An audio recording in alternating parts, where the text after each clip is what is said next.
Hey again, today we'll be talking about criticism. Oh no! So, why do we need criticism in the first place? How do you accept criticism without your poor, fragile, little ego dying in the process? How can you tell the difference between good and bad criticism? Why are playtesters often correct on what's wrong but fail miserably at figuring out how to fix it? How do you become a good critic yourself so you can help others? Good questions. Very good questions. We should never speak of them again. Or, well, we'll speak of them here so we don't need to again. Anyway, so everyone's a critic. We know this to be true. The thing is, we actually need critics, strangely enough. Many artists absolutely hate critics. Others don't understand why they exist, and some just don't get the concept in general. So why do we need critics in the first place? Well, the answer is actually pretty simple. We, as a species, are built in such a way that we typically assume that our own ideas are good ones. We're biased towards stuff we've come up with ourselves, since we tend to only see the reasons behind why we did them in the first place, and aren't particularly all that good at seeing the things that we missed. Otherwise, we wouldn't have missed them in the first place. Go figure. On the other hand, we're really good at seeing the flaws in other people's work. Like, really good at it.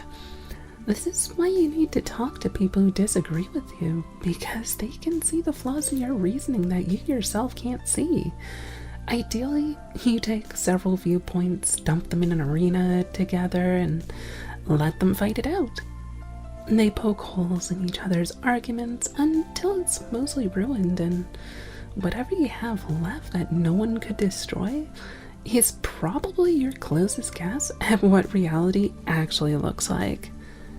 Now, a critic is someone who evaluates your work and does this poking the holes in your ideas thing. We obviously don't feel too pleased when somebody pokes a hole in our stuff, especially if they're right, because then the hole just stays there and we can't plug it with a counter argument. No one person can see all ends, however, so critics will rarely agree on specific points. They're human, so they make mistakes. Even if it's a robot, it was programmed by a human, so the human element is still present in messing stuff up. Whether they misinterpret something, misunderstand what you were saying, or not know the reasons behind why something was done, or fail to grasp key elements needed to be understood for the work being evaluated to make any sense, well, there's lots of ways to mess up as a critic. If you're working in a more standardized job with a clearly structured hierarchy, such as a game development company, you'll have supervisors, quality assurance, playtesting, peer review, and many other forms of criticism, which will ensure that the finalized design is as high quality as can reasonably be expected from flawed beings such as us mere mortals. If you're working alone though, self-employed, or just doing game design as a hobby, well, you're going to be stuck with pretty much just the critics, who oft aren't really all that well versed in what it is they're trying to review, and this can make it rather difficult to improve yourself in your work.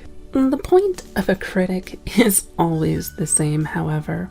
Their job is to identify areas for improvement and communicate such so that others are able to determine the value of the work being evaluated. Sometimes the audience of a critique is the audience that the work itself is intended for, while other times the critique is aimed at the author of the work itself. Regardless, At no point is the goal of a critique to attack, harass, or otherwise attempt to upset the author, nor is it to sugarcoat problems, nor to boost the individual's ego. The core goal of a critic must always be to identify which areas were done well and which areas were flawed. Criticism exists for the sole purpose of having another person's point of view and perspective, who can identify issues which the original designer or team were not capable of identifying themselves. Whether this is to warn off audiences from viewing a bad movie, or to provide the designer with the information required to improve upon the design before a live audience sees their work, is pretty much arbitrary, as the only thing that really changes is the way the end criticism is presented, but not the content thereof. If you don't learn from the criticism provided, you aren't making use of a valuable tool that could have improved the quality of your work. In fact, if you shy away from absolutely all criticism, you're limiting yourself to where you currently are. You will only be capable of producing at the level you're currently at until you identify where you need to improve, and it's exceedingly difficult for people in general to see where their flaws are without outside intervention. If you ever get to the point where you absolutely refuse to even consider that you might be wrong, and just assume that any criticism is lacking a constructive angle, then the chances are you're narcissistic and should probably consider seeing a doctor about it instead of listening to these videos, as you have much bigger problems to deal with. Even the harshest of critics tend to have useful information embedded within their rants and raves. Indeed, the people who complain the most tend to present the most useful of information. Let's face it, I liked it. Well, as a phrase, it does make you feel a little warm and fuzzy inside, but it's not particularly all that useful for improvement, as it virtually never contains any sort of specific details about what went right or wrong. When someone is upset, though, oh yeah, they go into detail, great detail, about exactly what it is and they don't like, which is good. It tells you where the problems are. They may not be able to eloquently describe why it's a problem or how to fix it, but generally speaking, people are pretty good at homing in on things that bother them. As such, one of the most important things to realize, so that you can survive the criticism of your work with your mental faculties intact, is that the people who complain do so out of love for your work. I know that sounds strange, but think about it for a moment. If someone doesn't like what you've made, and they aren't attached to it at all, they'll just quietly leave, and you'll never know why. They won't bother to tell you. It's the people who are impassioned about your work and want it to succeed that will tell you what's wrong with it, because they want to see it improve. Your game is something they want to play, and if you just made these few small changes, they could enjoy it that much more. Except the things they think need changed. Well, let's just say that most people aren't designers. Most people don't even know how to handle troubleshooting or problem solving in general. It's kind of why we had to cover that previously on Fundamental Fantasy. So, they're good at figuring out what's broken just by natural extension of being human. There's probably an 80 to 90% chance that they're right when they say something is wrong. But their solution for fixing it? Yeah, flip that. 10 to 20% chance at best that they're correct about how to turn that wrong into a right again. Designing stuff is a very different thought process than what we normally utilize as humans. It involves actually evaluating all the information, weighing concepts against each other, coming up with innovative ideas, and then seeing if those ideas actually pan out. Most of the time, we run on autopilot and just choose things instinctively, because if we didn't, we'd be completely swamped with thousands of tiny decisions every day. We navigate through life bypassing most of those decisions with automatic reactions. And that doesn't work very well at all when it comes to designing things, even if it works amazingly in the rest of your life. As such, even at a core fundamental level, our instincts help us to identify what's wrong in someone else's work. But those same instincts prevent us from taking the problem apart piece by piece to actually fix it, unless you learn how to actively suppress those instincts and manually do the work yourself. So, listen to your critics about what's wrong, but understand that they may not always be correct. Don't fall into the trap of assuming they're always right, because sometimes they aren't. But also don't fall into the trap of assuming their solutions are correct, because they're usually not. Sometimes you'll get an advanced designer who critiques your work, and they may be a lot closer to solving it than you were. But also keep in mind that you have your own specific goals you're trying to reach, and that designer has their own goals, and their solutions offered will lean heavily towards solving the problem for their goals, not yours. As such, the chances are they'll still be fairly off the mark most of the time. So, what can you do? Well, listen to what people have to say and then poke holes in their arguments. Like we already covered, you suck at seeing the flaws in your own arguments, but you're really good at seeing the flaws in other people's arguments. Try to disprove them. See if you can explain why you did things a certain way. Anything that can't be defended against, that you can't even really think of why they're wrong about it, they're almost certainly correct on.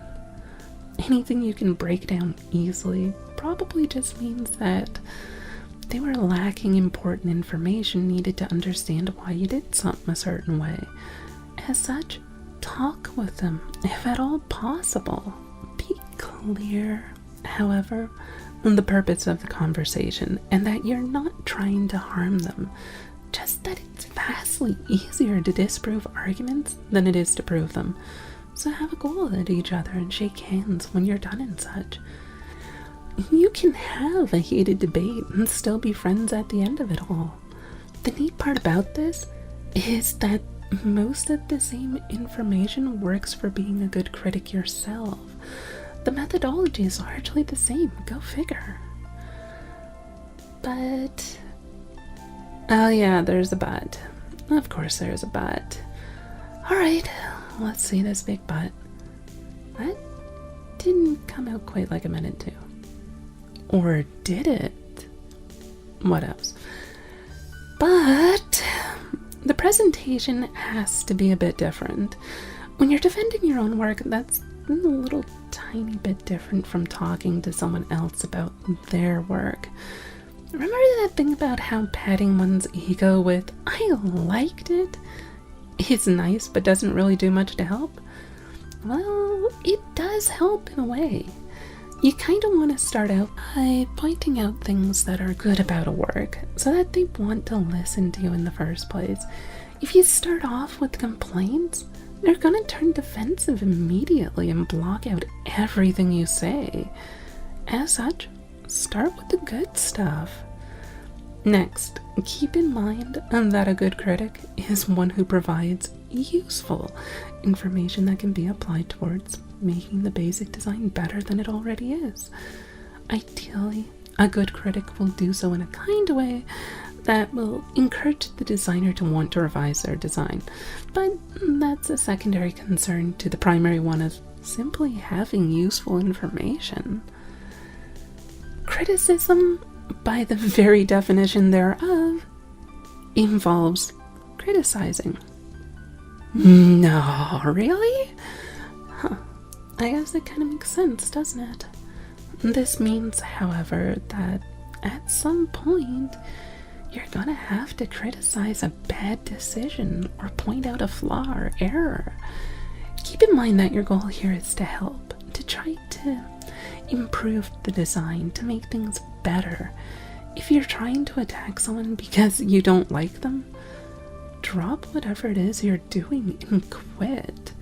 It'll taint your reasoning and you'll go looking for flaws where there aren't any, and your criticism will become largely useless. You have to go into this with the proper mindset. Once you have established what's wrong, try to explain your reasoning behind why you think it's wrong, so that the designer can more easily evaluate if you're correct on the matter, or if they had a specific reason behind why they did things a certain way that you're not aware of. It may well be that you're just missing something important that's needed to understand why it's done that way. And once all of this is done, encourage them. Emphasize that they can do better still. Build them up. Get them eager to tackle the problem. If they're feeling defeated and like they've screwed up, they're more likely to just give up than continue. So if you really want to see their stuff get better, which you should if you're criticizing their stuff at all, then get them into that mindset where they go out and actually try to make it better. Anyway, criticism's one of your most useful tools as a designer. It can improve the quality of your work in leaps and bounds, and is often as effective as piles of research. Don't ignore your critics, but don't assume they're always right either. And more than anything, whatever solutions you come up with, make sure they're yours. Never 100% follow exactly what somebody suggests for you to do. Always put your personal touches on such and do things your own way. If all you ever do is what other people tell you to do without question, then it's not your design, it's theirs.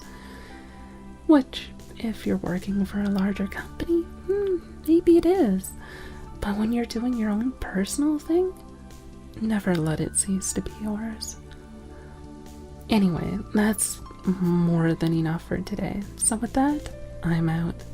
I'll see you next time.